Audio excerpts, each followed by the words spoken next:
This Oklahoma college student essay debate just proves to me why it was so easy for me to deconstruct from Christianity. Because the white people who uphold Christianity are some of the most evil, sadistic, heartless, inhumane beings. Republicans are evil, and they do not care about the country or their constituents. Not a revelation for many of us, and not something that we're shocked about. Most men are fucking evil. They have a much higher propensity to be evil as compared to women, which is why you should always believe that it's all men. Do cheer when bad things happen to bad people. So on behalf of everybody else, I got... Yo, that's crazy. See, that's why you don't share your opinions in a... She passed away? I wanted to discuss more modern progressive propaganda. Specifically, I've noticed that a lot of young people today carry twisted notions of self-empowerment. Basically, modern culture has conflated having power with the ability to exploit others. I think SA, like pedophilia, conveys exactly what I'm talking about. Because a lot of sexual predators were actually sexually assaulted when they were younger. And they became sexual predators as a way to seek back control. This is obviously wrong, but it parallels well with how a lot of young, modern-minded people see self-empowerment. And I think the modern-day feminist movement is a good example of this. You see, in the past, in America, feminism was started by wealthy white women who wanted to be treated equally to their wealthy white husbands. And in this era of mass exploitation and corruption, there was really no concern for lower class women. So the origin of women's rights wasn't actually ever about equality. It was really just about rich white women's right to have dominion over others in the same way their husbands did. Fast forward to the present, a lot of young women today believe that their own empowerment lies in the downfall and exploitation of men.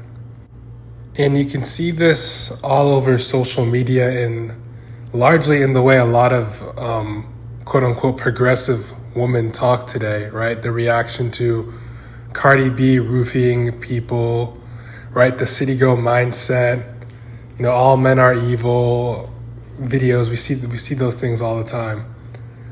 The modern feminist movement is filled to the brim with women who had absent or sinful fathers. And their revolt against men is a way to get back at their fathers. And because most of their experiences have been with evil men, they think all men are like that. So any man that they do wrong, well, it's fine, it's all good because he's a man, and all men are evil, right?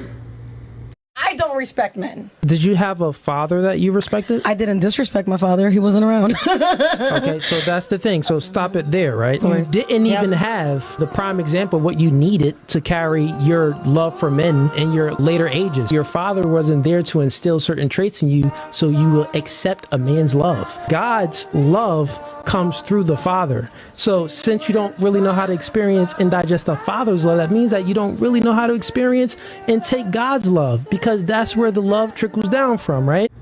And speaking of men, a lot of men's empowerment movements are essentially the same as these quote-unquote feminist movements.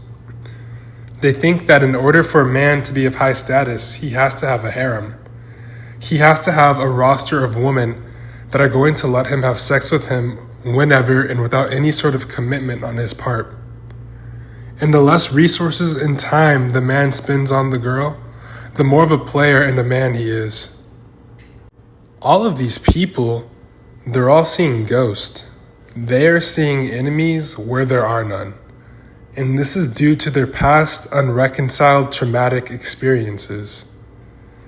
So we see a struggle between these opposing archetypes, where the psychic opposites become projected into the dichotomy of the master and the slave, kind of like Hegel's lordship and bondsman dichotomy.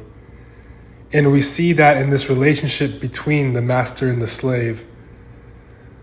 Similar to how the master can only recognize his own identity through the oppression and exploitation of his slaves, these people can only perceive themselves in the world through their hatred and oppression of those they deem as their rival. This is not a healthy form of a union or relationship. It's not healthy for the individual or for society.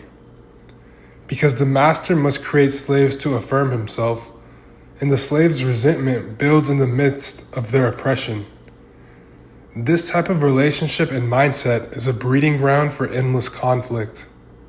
This relationship is the reason why there are large amounts of the population who cannot get over their own traumas. There are too many people who cannot overcome their past of being wronged or exploited.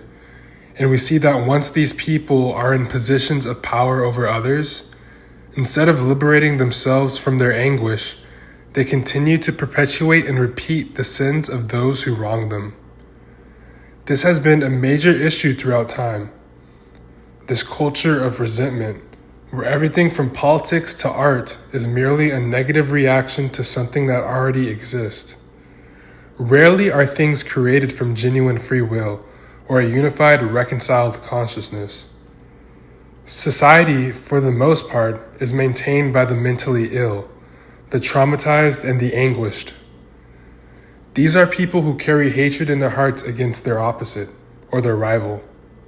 We see this with Democrat and Republicans, black and white people, and men and women. At the end of the day, we have to be careful in our own paths to power and agency. Some of us have to sit down in silence with ourselves and self-reflect on our own hatred, because you don't want to end up repeating the sins of those who wronged you.